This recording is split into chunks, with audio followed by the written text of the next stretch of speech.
Salsa community, it is Shamika and I am back. First of all, if you haven't taken out the time, and welcome back to our channel. So we're glad to have you here and we're excited about our topic this month. So this month we've been talking about small teams, and as small business owners and NOSAs, many times we're operating and working in teams that are maybe less than 10 people, which is the typical size of a small team. But I want to share some ways, some tips and tricks, and some habits and best practices that I use in my business to make sure that even though we're small, we're effective, we're efficient, we're getting things done. The team is a part of the organization and a huge contributor in the organization's success. So in the last video, I chatted a little bit about how I structure my small team and some ways I make sure that we're communicating and getting information to each other, as well as making sure that we're meeting specific goals for the organization. So today we'll be talking about the 3 types of software that you must have in your business if you're working in a small team. Again, welcome. My name is Shamika. I'm the creator and founder of the NOSA Group, the Nurse-Owned Staffing Agency, and we are here hanging out on our YouTube channel. So welcome as always. So if you haven't, please go ahead and subscribe to our channel, as well as click that alarm bell over here and get updates on our new videos that'll be coming out soon. So let's get started. So you have your team in place, you've identified their roles and responsibilities, and now you want to get to working. But before you do that, you want to make sure that you have the software in place. So I know as small business owners, many times it's always tricky to kind of figure out, hey, do I use software or technology for this particular role, or should I hire a person? So assuming you hired a person, whether it's a virtual assistant, an executive assistant, an accountant, operations manager, clinical director, or any of those roles, making sure that you have established communication tools to work with them is really key. Making sure that you have infrastructure to make sure that they can communicate on your behalf to individuals outside of your organization. And then finally, you want to have something in place that allows you to keep track of what they're doing. So as I mentioned in the last video, we are not only a small team, but we're also a virtual team. So we all work in different locations. So doing that is really key. So I'm going to share with you 3 things that we use that I think you should make sure that you use in your business to successfully work remotely, virtually, and small.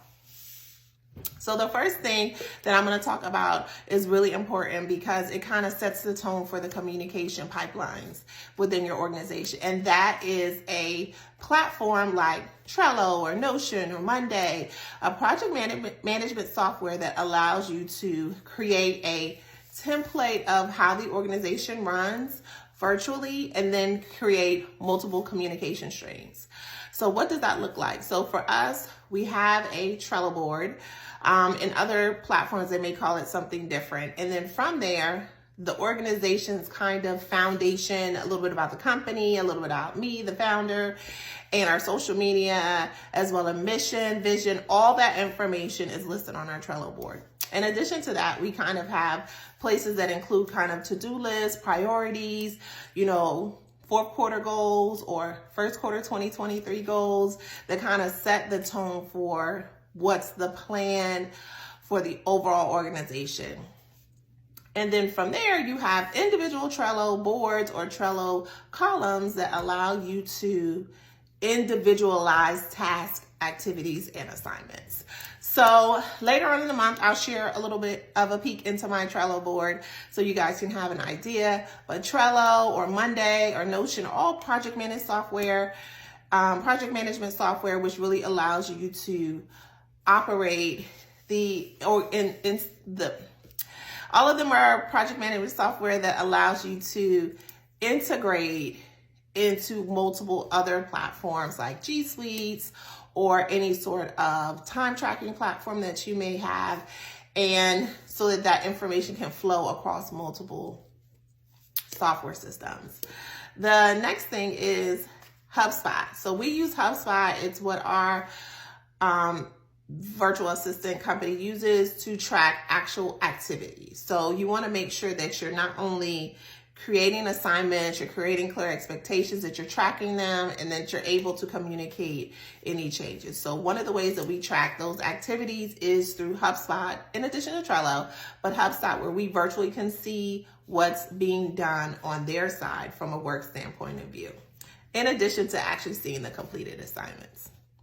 And then the last one that we're using, which everybody uses, which is G Suite. So everybody uses G Suite or Office 365, Outlook, some sort of email calendar management platform that allows you to communicate to your organization internally and externally. It also allows you your employees or coworkers to communicate in that same format.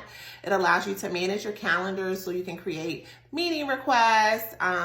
G Suite, since that's a platform we use, has a lot of integrations to a lot of other systems. So it makes it a lot easier to create virtually that one-stop shop.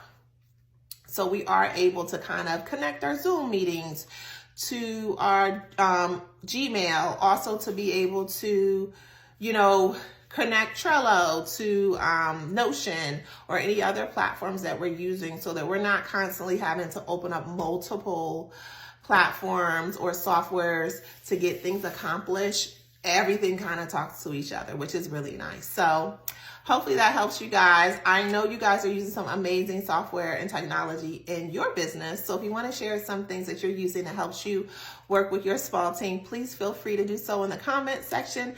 As I mentioned, this month we'll be talking about small teams and how to work with them efficiently, effectively. I'll share a little bit about the technology that I use in my own experiences, but I definitely welcome you all to share your experiences as well. As always, thank you for being a part of the NOSA community. We're glad to have you here, and I'll be chatting with you.